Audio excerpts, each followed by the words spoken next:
Today, I'm going to talk about how to create great content. Is it not boring? Yes, and that's exactly what I was doing when I first get started. So I remember my first few video are all tutorial. So you can imagine that it's really just mundane. It's really boring to watch. So at the first, I get really excited. I was like, yeah, I'm helping the world. I'm creating great content. But guess what? When I check the retention number, the retention rate, no one even finished the videos, which means there's no much retention rate, right? So I was so frustrated. I was like, wait a minute. I spent so much time to create a video. Why no one even finished that?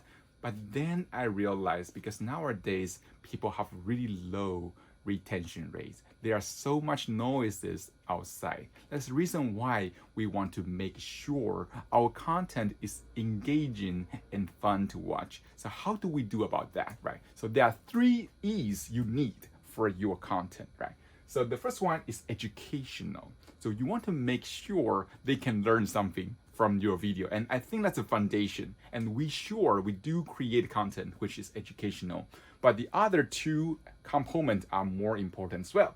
So another one is entertaining. Now, I'm not saying that you want to show tricks on video. No, but you want to make sure your video is fun to watch. It's powerful, it's engaging, it's energetic, right? Another one is empowering. So you want to empower your students in your video. Now, how do we empower them? We want to break their limiting belief. So how do we do about this too, right? Now, simple. Tell stories because people listen to story. When people are going to movie theater, where they are going to watch a story. When people are listening to audio, they're listening to stories. That's the reason why we need to tell stories in our video. So in this section, I'm going to share with you some tips and tricks for you to tell great stories. So I hope you enjoyed that. I will see you soon in the next video.